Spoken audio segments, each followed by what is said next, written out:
Hello? All right, bro. What's going on? We got you on the phone now. I think we got our problems fixed out. And yeah, we're going to talk to you, bro. It's Fox and Green joining us tonight. We're ready to go live. You got me live right now? Oh, no, we're not live, but we're recording you, and we're getting the show started. ESG shit with the corporations, they roll it out with like some of the DEI, the diversity, equity, inclusion programs. These companies get ESG scores on their environmental friendliness score, and it's like somehow ExxonMobil has a higher ESG score than Tesla. Yeah, but they be getting like stupid ass offsets, like they plant a fucking tree that's a carbon emissions offset, so that gives them points, and that's the thing that retarded as fuck. Mm-hmm. If you want to get points for carbon offsets, how about don't put a product out, or at least curtail your product in such a way where it doesn't cause pollution. Don't go out there and plant a tree and say, well, I planted a tree, so it sucks up carbon dioxide and breathes out oxygen, so that give me points. But at the same, but my thing is this: if you put to plant that tree inside your damn plant, or where you produce your product, it'll kill that damn tree. Okay, I'm glad you just said all that, because you're having the same reaction that any reasonable person would have. But that's the reaction that we were designed to have. That's the reaction they wanted two reactions to happen. Either somebody to go, yes, that's amazing, I support that they're planting these trees, and I'll do anything for these companies that are participating in this bullshit. Or the other reaction was the one that you just had, where we look at it and go, what the fuck are you doing? But that's right. To distract us. So, okay, let me just take you to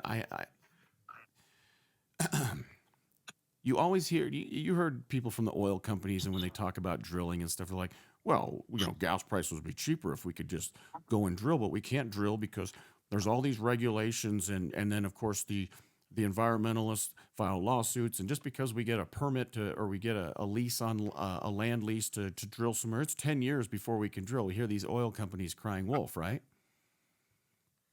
Right. Okay. So that happens, and that's all real.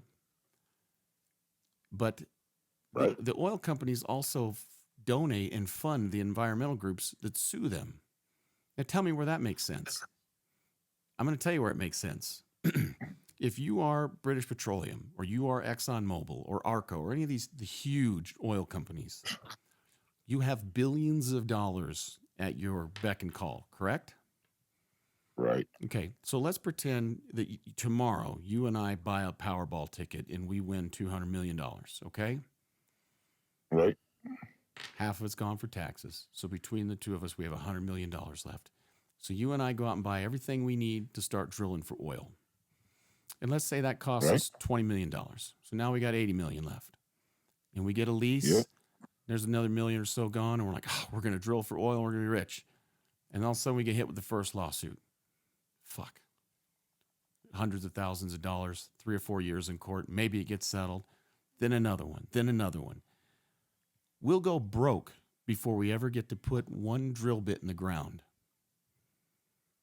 But and we'll go broke, and we'll never. But the big oil companies are still there, because for them, all that bullshit, they just add it into the price of the oil. It's not a big deal. You see, they created the regulations that they have over them. They created all the opposition, because that opposition prevents any competition. They can absorb the cost.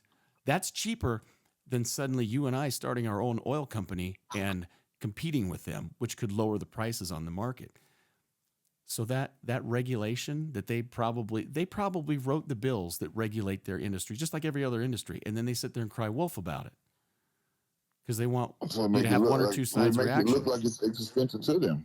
You know what I'm saying? Because you got to think about it. They're not going to stand up and say, hey, yeah, I wrote that regulation, so I'm all right with it. Because if they did, you might scrutinize the regulation itself. So instead, what he goes and does is cries about the fact that they had the regulation, so it looks like an existential problem. But really, he's all right with the regulation because he wrote it. It's the best play ever. Yeah, and they want the regulation there, and they want the environmentalist groups to sue them, because that keeps people like you and I, it keeps the upstarts out of the business.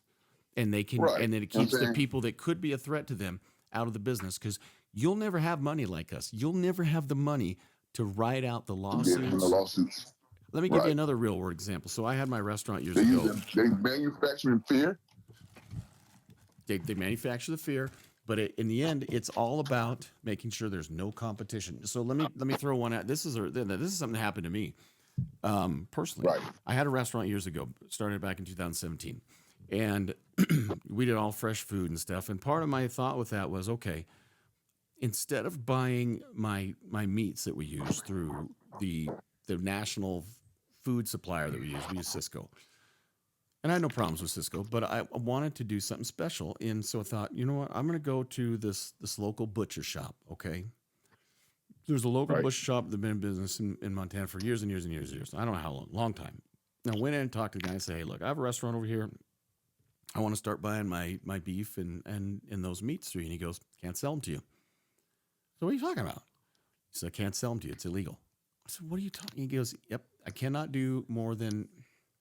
Now, this is the part I'm trying to remember in my mind. For some reason, the number $50,000 sticks there. And I can't remember if I was going to do more than $50,000 in sales or he was. But let's say it was. Anyways, he could not sell more than $50,000 a year worth of product that would go to a business that was going to resell it. So he was, unless he got a certain license from the USDA. That license, by the way, if you even get it, it costs $1 million to apply for. So what in the slimy fuck is that? So that noise? No, that was me. I'm talking about. Talking about the concept you just talked. Yeah. So now consider something. There's all these farmers and ranchers that could sell their beef locally, but the USDA prevents them in a lot of times. Now you can still buy local beef and stuff, but it has to go through processors. Well, all these food processors and like the 3 largest beef producers are not even from the United States, but they sell in the United States. And they use U.S. cattle to sell to us, but they're Brazilian companies. So, and it's really hard now for any other for any other meat company to come in because the cost of getting into the game and getting through all the red tape and regulation. So again, one more time, regulation. I can't sell locally produced beef from a local small business because they have to have $1 million. The regulation, and it's $1 million for another facility if I'm one of the largest meat producers in the world. That's no big fucking deal. I'll pay that because it keeps the competition out. So now you need a means by which to circumvent the problem, though. Well, that may be, but my point is, all this regulation there is to prevent competition. Now stopping the ESG stuff. The ESG is coming from the World Economic Forum, which is not a government.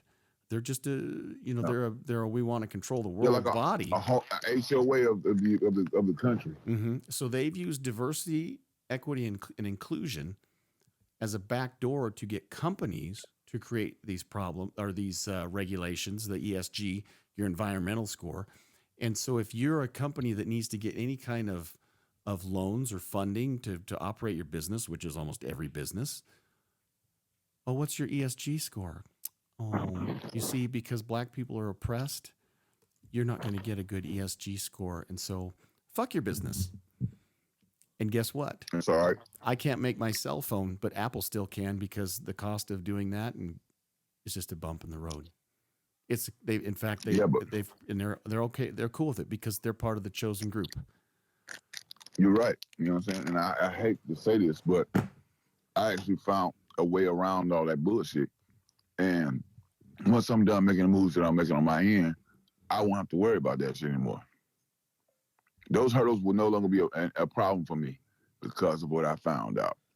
And I wouldn't say it on Facebook, but my point is, I found out that I don't have to deal with those things as issues. And that's the reason why I didn't launch my own business just yet.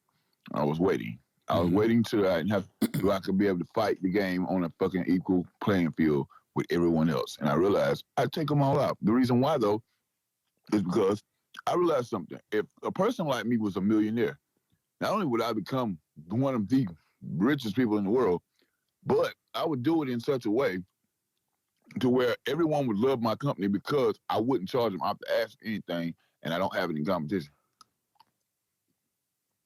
It all would be cheap. That's the so way if anybody got into the game with me and decided they wanted to compete, I was already competing. I'm already run my business as though I have a lot of competitors. If you come in the game with me, you got to meet me at my standard. And the thing is, I'm gonna make sure to set my price in such a way to where you ain't gonna be able to grow in my field because I done set it too low. You gotta charge more, nigga. And shit should come to me. See, and that's the way it should be, but they don't want to do that anymore. They want every dime possible, so they're finding ways to prevent any competition. Right. See, and that's the funny thing. The ESG, the environmental score, right? They want us. They want one of two reactions from us. Either we think it's amazing because we're saving the earth, which is bullshit, or they want us to react like, can you believe? And nobody ever talks about like, you know what? This could prevent smaller businesses from ever growing or flourishing. And then they own us a little bit more. They own us a little bit more every day. Right. So we get so frustrated, just stop crying. You know, fuck, I'm gonna go get a job. No, I won't do that. I won't go peacefully in there at night. You watch. If we were to put this episode out with what we just talked about right now, I bet it would get something would happen because we just exposed. We just took the curtain off of the Wizard of Oz.